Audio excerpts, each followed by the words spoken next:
Oke, halo teman-teman semuanya. Kita bertemu kembali. Nah, kali ini kita langsung bahas law-nya, nggak pakai intro-intro lagi udah ya. Udah cukup intronya, udah cukup panas. Ya, yakin teman-teman udah pada tahu. Kita akan langsung masuk ke law yang pertama adalah law of value. Hukum dari value. Hukum dari apa? Dari value. Oke? Nah, perhatikan di sini kalimat cukup luar biasa dikatakan your real worth is defined by how much more value you give than how much you get paid. Ya, nilai sejatimu, ya real worth itu adalah harga atau value-mu sejati, ya. Harganya atau apa ya? Ya, kita sebut self worth. Worth itu harga diri ya. Maksudnya nilaimu ya, nilaimu. Itu sebenarnya atau orang melihat kamu itu seperti apa? Tergantung dari seberapa banyak value yang kamu beri ya, dibandingkan dengan seberapa banyak kamu mendapatkan receive-nya, sebenarnya dibayar. Ya, ini kalau dalam ilmunya Pak Tung, ya dikatakan bahwa kamu harus ngasih value pada klienmu 3 kali, ya, ngasih manfaat 3 kali lebih banyak dibandingkan dengan yang mereka bayarkan. Jadi misalkan ikut seminar saya 1 juta, bisa nggak saya memberikan deliver value 3 kalinya? Sehingga orang bayar saya 1 juta, tetap bayar ya. Bukan berarti saya go giver lalu kemudian semuanya anti, semuanya minta gratis semua. Enggak, bukan. Bukan. Ya, tapi bagaimana saya bisa, oke, saya jual kelas, harganya 1 juta, tapi saya bisa mendeliver value 3 kali lebih, manfaatnya tuh 3 kali. Ya, sehingga orang mendapatkan keuntungan dari ikut kelas saya.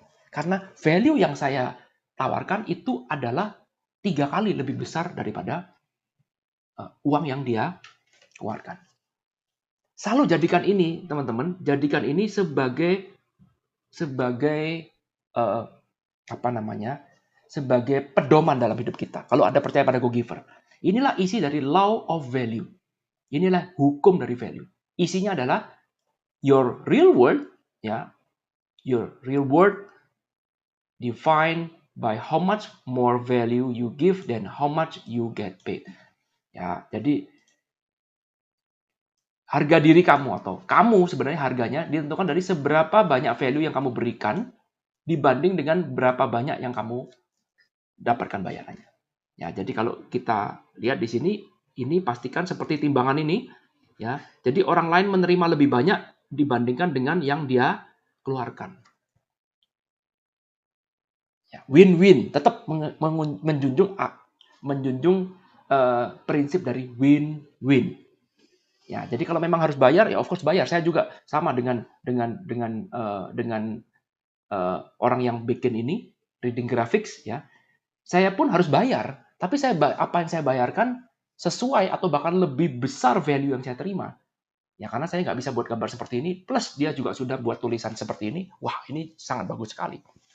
Sehingga membantu saya dalam mengajarkan ulang ilmu dari Go Giver ini. Ya, catat ya, ini adalah isinya dari Law of Value. Nah, mari kita dapatkan penjelasannya. Before thinking about profits, first ask yourself, does this serve others? When you focus on giving values as the way of life, money will naturally follow. Wow. Ya. Wow. Nah, mari kita lihat kalimat alinea yang pertama. Sebelum berpikir tentang bagaimana kita mendapatkan keuntungan, sebelumnya tanyakan dulu pada diri Anda, apakah servis yang saya jual, apakah barang yang saya jual ini bisa memudahkan hidup orang lain, berguna bagi hidup orang lain, bermanfaat bagi hidup orang lain. Itu dulu. Bukan bagaimana caranya kita mencari keuntungan sebanyak-banyaknya. Itu ngerampok Pak namanya, betul? Ya, tapi kita tanyakan ulang, apakah produk yang saya tawarkan ini, sekali lagi ya, bukan gratis, tidak melulu harus gratis. Anda boleh kok terima uang, boleh kok jualan, boleh. Tapi pastikan tanya dulu, apakah jualan saya ini, barang yang saya jual ini bisa bermanfaat bagi hidupnya orang banyak atau tidak. Bagi hidup yang orang yang beli produk saya apa tidak. Ya, ketika Anda fokus memberikan value terus-menerus sebagai prinsip hidup Anda, sebagai filosofinya hidup Anda, maka terjadi uang akan mengikuti Anda. Ini sudah rumusnya. Uang akan mengikuti Anda. Ini yang sangat penting ya, teman-teman harus dicatat ini. Ya, ini sangat penting sekali. Ya, ketika Anda fokus pada memberi value sebagai jalur hidup Anda, maka uang akan mengikuti. Masih ingat cerita teman saya kemarin? Ya, memberi dulu, maka apa yang terjadi? Mendadak dia bisa jadi manajer, mendadak menjadi satu level yang tidak bisa dibayangkan sebelumnya. Memberi dulu. Jangan pernah mikir kapan saya kembalinya ya, kapan ini. Kalau Anda berpikirnya kembalinya kapan, Anda akan stres, Anda akan bilang, aduh saya dimanfaatkan orang, saya dibodohin orang, ini seorang cuma memanfaatkan saya, cari keuntungan dari saya. Enggak. Ya, saya memberi untuk memberi, dan memberi ini sebagai gaya hidup saya. Dan maka uang akan datang secara natural, ya, secara natural akan mengikuti. Oh, banyak contohnya ya. Nanti di ending saya mungkin bikin sesi khusus ya. Mungkin kita live ya, bikin sesi khusus untuk sama-sama kita saling memberikan testimoni atau memberikan cerita-cerita bagaimana ketika Anda bisa sukses dengan cara memberi. Karena itu kalau sekarang Anda ini suka pola hidupnya kebalik, the way of life-nya, bagaimana saya bisa mendapatkan keuntungan buat diri saya sendiri. Misalkan contoh sekarang, saya sukanya Pak cari giveaway misalkan. Aduh, saya suka kalau ada orang kasih-kasih saya minta. Kenapa tidak membalancekan hidup Anda? Sekarang Anda yang kasih giveaway. Betul? Tapi kalau Anda terus sekarang intinya sebagai benalu, otak kita cuma kalau bisa saya dapat keuntungan dari orang lain, kalau bisa saya cuman mengeluarkan sedikit dapat banyak. Kalau Anda terus menjadi seperti itu, maka kebalikannya, money will naturally stay away from you. Ya, kalaupun kamu dapat money pun nggak bisa bikin bahagia. Ya, penting ya. Jadi kita terangkan kebalikannya. Jadikan memberi sebagai the way of life. Fokus. Ya. Rumusnya adalah what you focus on is what you get. Apa yang menjadi kamu fokus, apa yang menjadi fokusmu adalah apa yang akan kamu dapatkan. Kalau kamu fokus pada hidup pelit, hidup mencari keuntungan, maka ya kamu akan mendapatkan hidup seperti itu. Ya orang lain akan cari keuntungan juga dari kamu. Tapi kalau kamu fokusnya sebenarnya memberi, saya memberikan value, ya tanpa pernah tahu kapan saya menerima, maka itu juga yang akan kamu dapatkan. Ya, dan ya ini dia rewardnya. Will naturally follow. Jangan pernah tanya, Pak, kapan terima uangnya? Apa iya, Pak, ini ada sebuah kepastian. Kalau Anda menanyakan seperti itu, berarti Anda sudah fokusnya kapan receive-nya, betul? Jadikan dulu sebagai the way of life. Giving value sebagai the way of life. Bukan giving and then you receive. No. Giving, ya cuman giving sebagai the way of life. Jangan pikir receive-nya kapan. Maka money akan naturally follow. Anda nggak bisa mengatakan, Pak, saya sudah melakukan ini, Pak, tapi kok uang menjauh dari saya? Kok saya nggak pernah? Nah, dengan Anda bertanya seperti itu aja, sudah ketahuan bahwa sebenarnya kamu giving untuk berharap reward, kan? Harapan kamu, sefokus kamu, what you focus is what you get. Fokus kamu bukan giving. Fokus kamu adalah receive. Giving cuma sebagai formalitas. Kalau bisa giving yang sedikit, dapatnya banyak. Kan begitu? Sampai sini bisa ngikutin? What you focus is what you get. Kalau fokusmu kamu adalah seperti itu, ya kamu fokusnya pada receive, ya kamu money ya malas ketemu kamu. Jadi kalimat ini menurut saya, ya kalau terlihat kalau dari pertanyaannya mengatakan, Pak, tapi saya sudah melakukan itu, Pak, saya memberi terus, tapi kok uang nggak pernah datang. Berarti fokus kamu salah. Because what you focus on is what you get. Yang kamu get sekarang apa? Uang nggak ada. Berarti ada yang salah dengan fokus kamu. Karena kalau kamu memenuhi kalimat ini, maka ini adalah satu hal yang akan terjadi. Penuhi dulu. Fokus memberi value sebagai way of life. Giving value. Fokus pada giving-nya. Fokus, namanya fokus. Bisa nggak fokus pada dua hal? Ya Pak, saya fokus pada giving, saya juga fokus pada receiving. Nggak bisa. Fokus, there's only one. Namanya fokus. Berarti fokus kan satu, benar? Fokusnya pada apa? Pada satu. Ya, tinggal Anda fokus tuh nggak bisa.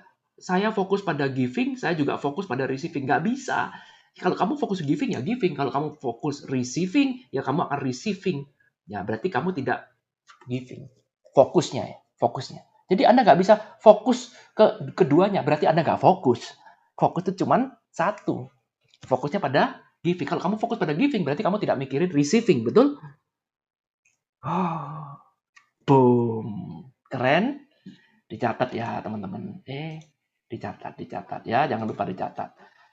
Oke, lanjut ya. In the story, Pindar introduced Joe to the restorer and Ernesto Lafrate. Lagi-lagi nama hayalan ya. Dia dikenalkan Pindar ini ya, kenalkan Joe ke temannya yang punya restoran. Namanya Ernesto Lafrate, who started with the one hot dog stand and grew his empire to include multiple restaurants with a several hundred million worth of real estate. Ernesto shared the secret behind his phenomenal success, which is deliver incredible value of his customer. He explained that. Nah, di dalam cerita itu kemudian si Joe, ya tokoh utama kita ini yang tadinya mau belajar dengan Pindar, untuk hukum yang pertama ini, ya lalu kemudian mengajarkan bahwa mengenalkan pada sebuah temannya yang namanya Ernesto Lafrate, di mana dia adalah bos restoran. Ya, dia mengatakan bahwa Ernesto ini memulainya dari cuma satu stand jualan hotdog aja, stand di pinggir jalan. Ya, tapi sekarang dia bisa menumbuhkan restorannya dari satu stand ini bisa menjadi banyak sekali restoran dengan sekarang kekayaannya itu sampai ratusan juta US dollar. Ya, termasuk juga real estate-nya dan segala macam. Lalu orang bertanya, kok bisa? Gimana caranya? Saya mau belajar caranya. Dan Ernesto kemudian men-sharingkan bahwa rahasianya di balik suksesnya dia yang sangat luar biasa itu adalah bagaimana dia bisa memberi ya value, bukan cuma value tapi incredible value, value yang sangat luar biasa kepada customer-nya. Ya, lalu kemudian dia menjelaskan, ya perhatikan, memberikan value, fokusnya apa? Memberi. Fokusnya apa? Memberi. Saya ulang-ulang ya, fokusnya memberi, bukan fokusnya menerima. Kalau saya dagang, saya mau cari untung sebanyak-banyaknya. Fokusnya memberi. Kata suksesnya adalah memberi value segila-gilanya. Apakah jual rotinya gratisan? Enggak. Buang jauh-jauh mental gratisan ya teman-teman. Kalau Anda sekarang mentalnya gratisan, boleh dikatakan Anda kepingin get a lot, betul? Itu fokus Anda berarti getter. You are go getter. Kalau Anda fokus dikit-dikit, loh Pak, katanya gratis. Kalau Anda fokus pada gratis terus, Anda ingin sama seperti orang yang kejar giveaway tadi. Ya, Anda cuma fokusnya inginnya gratis, maka Anda bukan go giver, tapi Anda go getter. Go getter. Apa boleh Pak menerima? Ya boleh. Tapi setelah ini Anda boleh ajarkan ilmu ini kepada anak Anda, kepada tetangga Anda, pada teman Anda. Ini adalah ilmu yang sangat luar biasa. Ajarkan secara gratis. Anda menerima dari saya, ajarkan secara gratis. Kenapa enggak?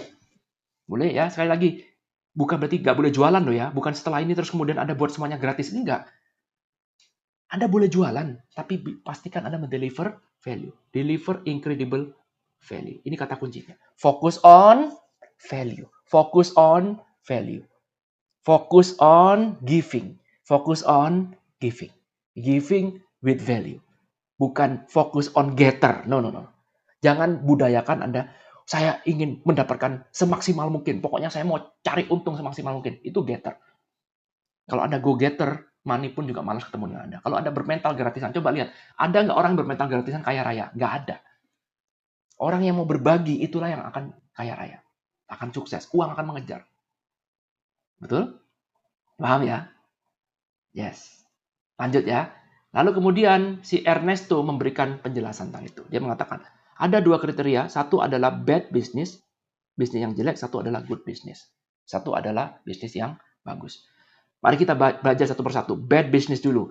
Aim to give the bare minimum quantity and quality of goods and service to the customer to justify the money it is being paid. Nah, ini dia. Bisnis yang jelek adalah, ya bukan berarti bisnis jelek nggak bisa make money. Bisa make money. Ya, bisnis yang jelek adalah bisnis yang memberikan kualitas, ya, kuantitas dan kualitas barang, entah barang atau jasa dengan seminimum mungkin. Seminimum mungkin. Ya, ini yang pola pikirnya go getter dari sini. Ini go getter. Kalau bisa ya, kita jual makanan yang sudah basi. Kalau bisa ya, barang kita yang sudah lama, yang sudah expired, kita oplos lagi. Toh ya orang nggak tahu kan. Ya, nanti kemudian kita packing lagi ulang, ya udah kita jual lagi, kita happy, kita dapat keuntungan sebanyak-banyaknya. Yes, betul kamu bisa dapat keuntungan, tapi deep down inside kamu tahu bahwa sebenarnya itu nggak benar, sebenarnya itu kamu merugikan orang lain. Karena itu dikatakan fokusnya orang ini yang disebut dengan bad business, meskipun kamu make a lot of money, bisa jadi. Tapi dilakukan dengan cara apa? Dia membuat kualitas yang sangat minimum, ya, memberinya dengan sangat minimum value-nya, quantity dan kualitasnya, baik barang ataupun jasanya dia kepada customer dia. Ya, yang penting saya sudah terima uang, yang penting duitnya, show me the money. Ya, yang penting uangnya bro, gue bisa beli BMW dari bisnis seperti ini, yang penting uangnya. Kamu nggak usah mikir apakah saya bisa mendeliver value, apakah customer saya jadi lebih bagus dengan memberi saya, nggak bisa, nggak perlu. Yang penting gue dapat duit. Money is everything. Oke, yang penting murah. Ya, betul ya. Yang penting enggak lah, value nggak ada udah. Ini saya kasih contoh kalau saya belanja di supermarket Cina, ya di sini di Amerika, ya supermarket yang dimiliki orang Cina, betul barangnya murah. Ya, barangnya murah tapi pelayanannya zero. Ya. Nggak ada ucapan terima kasih seperti di Indonesia. Terima kasih Bapak, terima kasih Kakak. Nggak ada. Ya, jangankan ngomong terima kasih, dilihat matanya aja nggak sama kasirnya. Barang saya pun juga kadang-kadang dilempar, buak gitu. Nggak peduli, yang penting murah. Ya udah, lu dapat ya, yang penting udah. Boleh seperti itu ya, boleh-boleh aja. Ya, tapi apakah kamu bisa fulfillment dapat itu? Nggak bisa. Yang penting dapat duit. Yes, ya udah. Boleh ya pilihan, boleh-boleh aja. Anda memilih seperti itu ya boleh. Kita yang kedua adalah good business. Bisnis yang bagus. Aim to give the most possible quantity and the quality of the good and service for the money received from the customer. Sekarang ada namanya good business. Good business ini dia memberi, ya sudah mulai memberi ya, tapi memberinya sekarang ya sebisa mungkin, ya kalau tadi minimum, kalau sekarang ini sebisa mungkin kualitas yang bagus lah. Ya, yang pantas-pantas lah, standar-standar. Ya, atau standar-standar. Jangan di bawah standar. Ini lebih bagus daripada bad business. Kalau di bawah business di bawah standar. Ini under, ya ini standar sama dengan same. Ya. Dan ada lagi satu lagi yang terlewatkan yaitu adalah great business. To deliver aims to deliver ya unbelievable value, offering such high quantity and quality of good and service that it is almost unreal.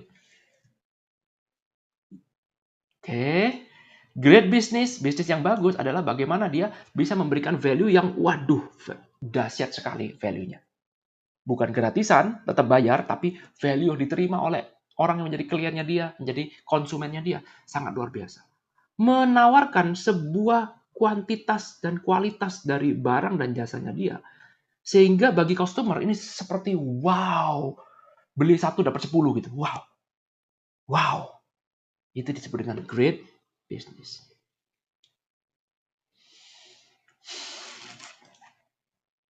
Kenapa disebut dengan great business? Ya, tentu saja kita go giver ada di mana? Go giver tentu saja minimum kalau Anda ngomong minimumnya. Minimum adalah Anda fokusnya pada good business. Minimum lah. Kalau Anda nggak bisa jadi great, minimum lah. Ya, kalau sekarang prinsip ada go getter, ya Anda pakai bad business. It's okay. Ya, itu pilihan. Anda mau jadi good, bad, or great company. Tapi kalau Anda sudah berada di dalam great business, sekarang Anda lebih mementingkan kepentingan orang banyak. Mendeliver value dengan satu hal yang sangat luar biasa. Ya, kita akan bicara banyak teman-teman dari pengalaman ya. Saya yakin teman-teman juga pasti punya pengalaman-pengalaman seperti itu. Bagaimana orang itu bisa mendeliver value.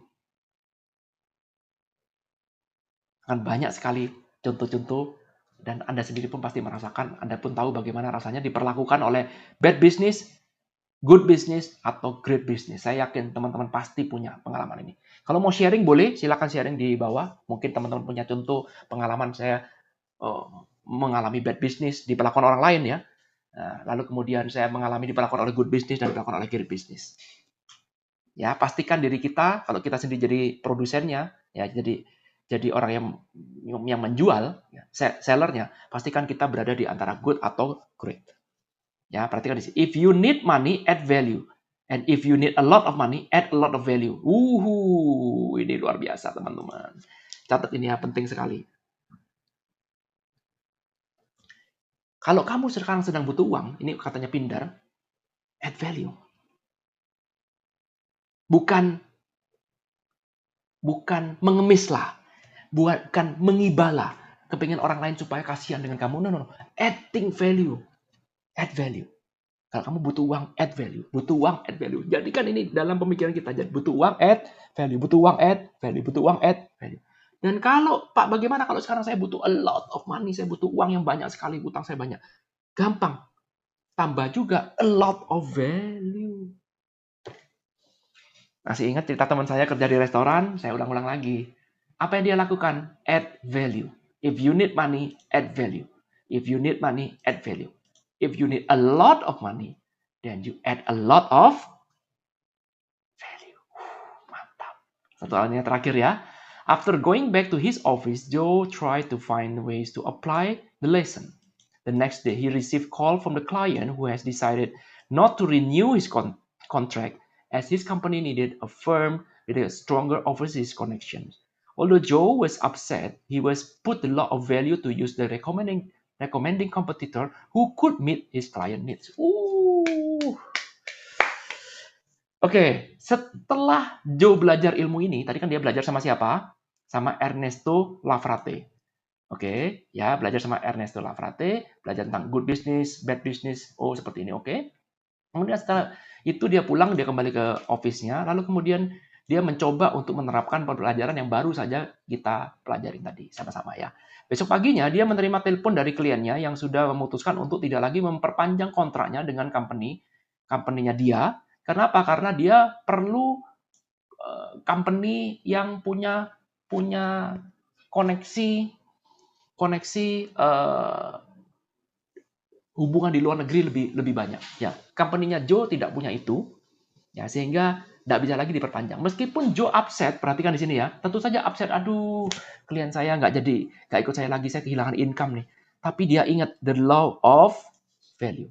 Lalu kemudian apa yang dilakukan? Oke Pak, Bapak, Ibu, nggak apa-apa, kamu kuat. Boleh nggak saya merekomendasikan? Ya, saya punya teman Bu kerja di company B, company C, company D yang mungkin bisa memenuhi. Coba deh kalau misalkan Bapak tidak keberatan hubungi Budi, hubungi Joni. Ini Joni teman saya, bilang aja kenalan dari Joe. Saya yakin mungkin dia bisa memenuhi apa yang Bapak inginkan. Wow. Memberi nggak? Memberi. Kalau orang kekurangan bisa melakukan itu? Nggak bisa. Orang kekurangan sudah mentok. Aduh, gue sedih. Aduh, sial. Gue udah sedih. Ngapain gue rekomendasi orang? Enak di dia dong, nggak enak di gue. Apa untungnya bagi gue? Mengenalkan orang. Udah dia klien saya. Tetapi dia belajar ilmu law of value. Give first. Fokus pada giving. Dia apa yang dia butuhkan sama orang ini. Saya butuh company yang punya hubungan luar negeri sangat kuat. Mungkin company ini mau buka bisnis di Cina. Mungkin company ini mau buka bisnis di Eropa. Ya, kebetulan company-nya Joe tidak punya itu. Tidak punya koneksi ke situ. Ya sudah. Lalu kemudian dia menawarkan, oke, nggak masalah. Boleh nggak saya kenalkan? Wow. Give value. Betul? Sehingga kalau misalkan orang si kliennya ini mendapatkan manfaat, betul? Apakah apa yang dilakukan mendapat manfaat? Ya of course. Terima kasih ya. Kamu sudah mau mengenalkan ini sehingga membantu meringankan tugas saya. Ya, katakanlah dia join sama Joni di sini. Misalkan Joni temannya Joe di sini, ini Joe-nya di sini yang merekomendasikan. Joni misalkan temannya Joe, Joni tidak kasih keuntungan apapun sama Joe, nggak ada kompensasi apapun, tapi hubungannya dengan klien ini jadi oke nggak? Jadi oke. Kenapa? Because you adding value. Kamu dulu pernah jadi klien saya, mari monggo, boleh ayo, saya adding value kamu. Good. Menarik. Dapat pembelajaran sesuatu. Perhatikan, fokusnya kepada giving. Yes, kecewa, betul. Tapi ingat selalu law of value. Sebagai penutup, kita nanti sebelum berpindah ke law yang lain, mari kita baca ulang apa sebenarnya isi dari law of value. Perhatikan. Your reward is defined by how much more value you give than how much you get paid. Bahwa nilai kamu itu ditentukan oleh seberapa banyak kamu bisa memberikan value pada orang lain dibandingkan dengan apa yang kamu terima dari orang lain. Selalu ingat ini ya, timbangannya ini bagus banget nih. Ya, pastikan Anda selalu memberi lebih banyak daripada Anda menerima. Ingat ceritanya Joe, ya, kliennya keluar, tapi ya, gua sedih sih, tapi mau nggak saya kasih kamu? Sudah keluar, saya nggak dapat keuntungan, tapi boleh nggak saya membantu kamu lagi? Saya memberikan kamu value lagi. Orang biasa, oh ya kok enak, rahasia saya. Enak di kamu dan enak di saya. Untungnya apa bagi saya? Itu prinsipnya go getter. Kalau prinsipnya go giver, apa yang bisa saya beri buat dia? Apa yang bisa saya beri buat dia? Sehingga kalau sekarang saya jadi Joe, saya ini Joe nih misalnya. Joe adalah saya. Sekarang kalau saya punya kasus seperti itu, kira-kira klien saya namanya Johnny misalkan, ya, klien saya misalkan namanya Johnny tadi. Kira-kira sekarang saya dapat keuntungan nggak? Nggak. Bisa saya receive dari Johnny? Bisa. Kapan? Nggak tahu kapan. Tapi at least saya sudah nambah value di depan Johnny. Betul apa betul? Sehingga seperti saya ini seperti apa? Seperti menumpuk kayu yang tinggal tunggu waktu, nggak tahu kapan. Mungkin saya bisa dapat keuntungan dari orang lain yang namanya siapa Rita misalkan.